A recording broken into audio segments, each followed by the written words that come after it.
అయితే చాలామందికి ఇది ఈజీ సార్, మేము ఈజీగా ఆన్సర్ చేయగలుగుతాం, అంతకుముందు కూడా మేము చదివాం, మాకు ఈజీగా గుర్తుంటుందని చెప్పేసి అంటారు. అయితే రీసెంట్గా మీరు ఒకటి తెలంగాణలో జరిగినటువంటి గ్రూప్ 2, గ్రూప్ 3 ఎగ్జామ్ కనుక అబ్జర్వ్ చేసినట్లయితే ఆ ఎగ్జామ్ రాసినటువంటి చాలామంది అభ్యర్థులు నాకు చెప్పినటువంటి కామన్ మిస్టేక్ ఏంటంటే, మాకు తెలిసినటువంటి క్వశ్చన్సే ఒక పేపర్లో 3 నుంచి 4 మిస్టేక్ చేశాం సార్ అని చెప్పేసి చెప్పారు. అంటే గ్రూప్ 2 లాంటి ఎగ్జామ్లో మనం 4 పేపర్స్ తీసుకుంటే మినిమం ఒక పేపర్లో తెలిసినటువంటి క్వశ్చన్స్ ఒక 5 మిస్టేక్స్ చేసినట్లయితే 4 × 5 20 మార్క్స్ అనేటువంటిది మీకు తక్కువ రావడానికి ఛాన్స్ ఉంటుంది.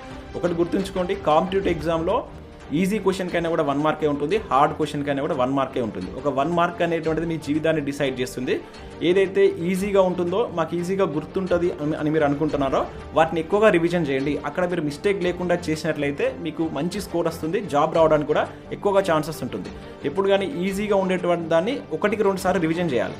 అక్కడ నుంచి కనుక క్వశ్చన్ వస్తుంది. ఇప్పుడు ఏరియా నుంచి మనకు కంపల్సరీ క్వశ్చన్ వస్తుందని మనకు తెలుసు, అయినా కూడా ఒక్కొక్కసారి మనం మిస్టేక్ చేయడానికి ఛాన్స్ ఉంటుంది. ఇక్కడ ఎంపీపీస్ అనేది 560 అని ఇచ్చిండు, అదేవిధంగా ఈ రెవెన్యూ మండల్స్ అనేది 621 ఇచ్చింది. ఇటువంటి మనకు 2 అక్కడ ఇచ్చింది అనుకోండి, మ్యాచ్ ద ఫాలోయింగ్లో కొంత కన్ఫ్యూజ్ కావడానికి ఛాన్స్ ఉంటుంది. అందుకని దీన్ని మనం 1కి 2 సార్లు కనుక రివిజన్ చేసినట్లయితే ఇక్కడ 1 మార్క్ మనకు వస్తుంది కనుక. సో కాంపిటేటివ్ ఎగ్జామ్ ప్రిపేర్ అయ్యే వాళ్ళు కంపల్సరీ ఈజీగా ఉండేటువంటి ఏరియాస్ని మీరు 1కి 2 సార్లు ఎక్కువగా రివిజన్ చేయండి. అక్కడ నుంచి బిట్ రావడానికి ఎక్కువగా అవకాశం ఉంది అని మనకు తెలిసినట్లయితే వాటిని ఎక్కువ సార్లు రివిజన్ చేస్తే మీకు జాబ్ రావడానికి ఎక్కువగా ఛాన్స్ ఉంటుంది. అందరికంటే మీరు 1 or 2 మార్క్స్ ఎక్కువ చేస్తారు. చాలామంది తెలిసినటువంటి అండ్ ఈజీగా ఉండేటువంటి టాపిక్స్లోనే మిస్టేక్ చేస్తుంటారు కనుక. సో అందుకే మీకు చెప్తున్నాను కనుక జాగ్రత్తగా ఈజీ అని చెప్పేసి దాన్ని ఒకసారి చదివి వదిలేకండి.